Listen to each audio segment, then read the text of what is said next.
What you doing, you other magical nerds? I am DAC, and I am here to talk about The Magicians, Season 5, Episode 7, Acting Dean.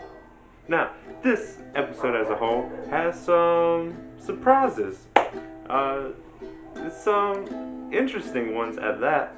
But first, it looks like the move in the moon had some more dire consequences than they would have thought. The circumstances are changed, and it's actually more dangerous than I expected it to be. Apparently, something as simple as reinforcing the shields of break bills, it makes Lipson, puts Lipson in a hospital, infirmary, whatever, and they have to find another acting dean, hence the title of the episode. And nobody wants to do it, and since Penny misses the meeting to discuss it, they vote for him to do it. Now, thinking of Penny being dean is kind of funny, since it seems like him as a person doesn't want to take up responsibility for others. But if you always think about Penny's path, he actually does always just take up the responsibilities for others, always putting others first. So it makes sense for him to be dean. So it's no surprise when he actually is doing his job and trying to do his job. And one of those jobs happens to be a little thing from the book when a student comes in to complain about his pencil case being missing. That's a whole storyline and kind of a big thing in the third book. But that's as far as it actually goes in this episode. Maybe we'll see later that it was actually Plum who stole it and does her whole little prank in the book. But the Plum in this show seems more serious and, like I said before, less like the one in the book. But Penny's trying to do his job. He's actually being a serious dean. And he doesn't know what he's doing. He doesn't really seem to be enjoying it. But he also realizes Dean Fogg was actually doing a pretty good job, doing a lot more than they thought. Now, he does find a little red button for in case of emergency, and they're trying to decide what it actually does. They go ahead and just press that button anyways. Eventually, a Dean Fogg shows up. Yeah, it looks like he appears out of the ethereal realm, whatever, and he's back to help. He looks and is acting a little differently than the last time they saw him, a little burned up and back to drinking, which, being a ram of partying, you would expect, and try and get out, but also expect some consequences. So, the other thing is Alice thinks she's figured out how the circumstances have changed, and she relays her information to this Dean Fogg, and he said he's going to fix it. He's going to fix the shields or whatever, fix the whole mess. That's why he came back, and turns out he is still acting a little fishy. He still doesn't give off too weirdo vibes yet, but he does do a little slip up where he calls Todd Elliot. And if you saw the episode in the past season, it turns out Todd's actual name might be Elliot, so that's not necessarily means he's mixing him up with the other Elliot. It just means something's weird's happening. So, Penny and Julia go and investigate after they have a big argument because Julia wants to go to Philly to help Elliot and Margot get to them later. And Penny wants to actually stay and help out at break bills. He's really feeling that faculty/acting dean responsibility. Meanwhile, there's another, not say couple, but another pair that's working on something. Alice realizes she's messed up with the circumstances. They're still changing. They're not what she thought. And she also meets another character from the book, Hamish, who is, in this book, is interviewing for the botany professor job. And it's cool. They put a lot of things from the books, even more with each episode. I'm really liking it. Anyways, the two of them are working on a little something. You get to see more of his character in the show than he actually did in the book. He doesn't really do that much in the book, but it is cool to see him. And the character in the show does seem pretty cool. He seems like someone that might come back, especially when the plant that you see in the note from the beginning of the season comes into play. He might be important. But for now, Alice realizes she needs to go and tell Dean Fogg that circumstances have changed. Eventually, she finds this box in the greenhouse that can mimic circumstances so this one plant can grow. And she uses that to her advantage so she can help Dean Fogg. But then, going back to Julian and Penny, they're looking for Dean Fogg again to help him. And then they meet the Elliot Todd. Elliot Todd's acting weird, and he has some cinnabar. You know, the stuff that's toxic, used a lot in time magic. And Elliot Todd is still acting fishy. Tells him it's a jar of cinnamon because that's believable.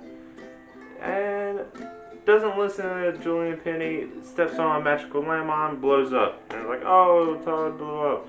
And that was kind of weird. I didn't immediately think, oh, Todd's dead. And I didn't have to wonder long either because apparently real Todd shows up. Apparently that was the evil Todd from a different timeline. And this Todd apparently knows all about Dean Fogg's past timelines, all 40 of them, and since he wrote his memoirs, and according to this Todd, this Dean Fogg is Dean Fogg from timeline 17, where he blew up Breakbills to try to stop the beast. And you know, since the timelines still go on, which for some reason surprises people, I don't know why they knew that. They should have known that. Because Penny's from a different timeline, and that one obviously went on. That was kind of a stupid remark. Anyways, they realize they gotta stop this Henry Fogg 17, and they go to him. They apparently, this Dean Fogg has a daughter in that timeline. Don't know how old she would be, but he's trying to take this Breakbills back to his timeline because he doesn't want to just abandon the timeline. And even though Penny's like, hey, there's a perfectly good Breakbills here, and whatever. Eventually they stop him. They give him this, or he takes the cinnabar, but they actually give him cinnamon because haha, funny joke that they mentioned earlier. Turns out, you know, it doesn't work. It kind of just poops in his face. There we go. We're done with that story. Now, on to what Elliot and Margot are doing.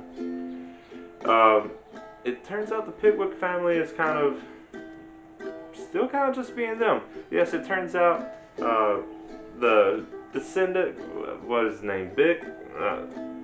I don't know. We'll call him Prick because that's fun. Because he is. He's a prick. He's the one leading this hunt for fairies, and some reason is having a little control on the Dark King. He's wanting to attack the fairies, take all their gold that they apparently stole. Elliot's a little smarter than that. He's using his knowledge of fairies to convince the Dark King to be diplomatic. And because, you know, you can always use, I don't remember exactly how long ago, he's like, you can always use force after diplomacy, but the opposite's really true. That was a cool line. I'll have to rewatch it and know exactly how it goes, but it was a cool statement. It's really nice to see Elliot as like this advisor type, put his own experience as a king to use. And man, I miss Elliot being king. Like, Margaret's cool, but I hope when all this settles, Elliot's king again, because he just seems a lot more kingly. Margot really keeps just acting like Margot the Destroyer, except for she goes and meets the fairies with Finn. Apparently, her tale of peace with the fairies has been twisted a little bit through, as they say, a long game of telephone. Apparently, the story gets twisted to make it look like Margaret just stole their home, left them defenseless. But what I don't get is the Fairy Queen made a deal that was supposed to affect all humans and all fairies, that no human could hurt a fairy ever, and the deal could never be broken by anyone. What happened to that? They haven't explained it yet. I don't know if they will, but I don't know.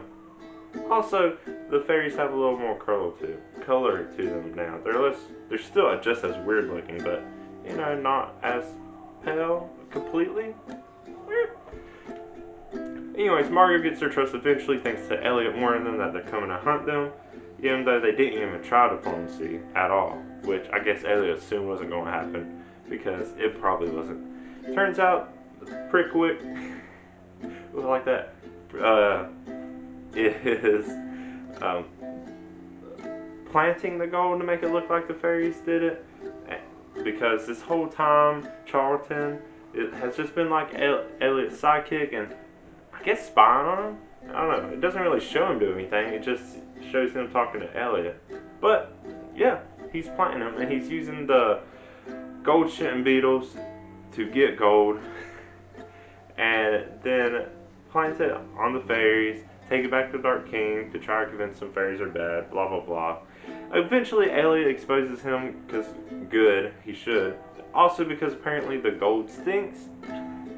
So that's the thing. Anyways, he gets taken away. I don't know if we'll see him more. I'm sure we will.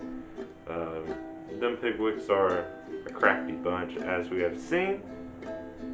But yeah, it seems like all is good. It seems like maybe the Dark King isn't as bad as he seemed like he was. Until the fairies are like, hey, let's show you something. Turns out the Dark King is the one summoning the Takers.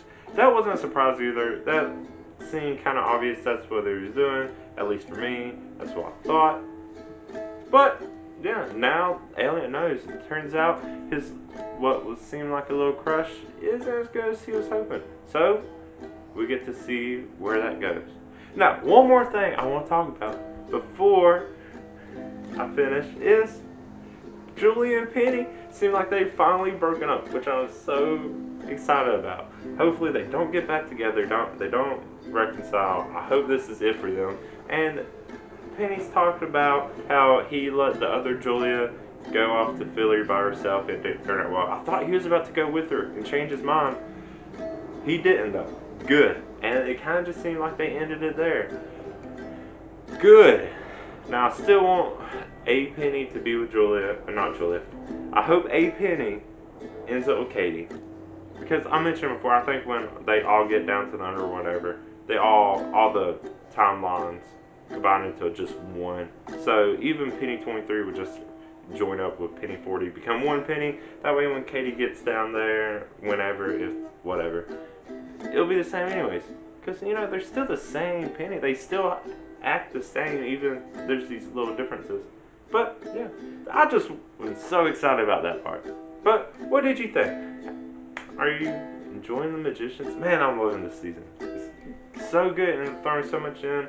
And they're doing so much direct references to the book. And it's great. Big or small, loving it. But yeah, if you like what I said, like this video. You want to see me talk more about Magicians, because you know I will. I love this show. Go ahead and subscribe to my channel. Wait for all that stuff. But until then, thank you for watching. I am DAC, and bye.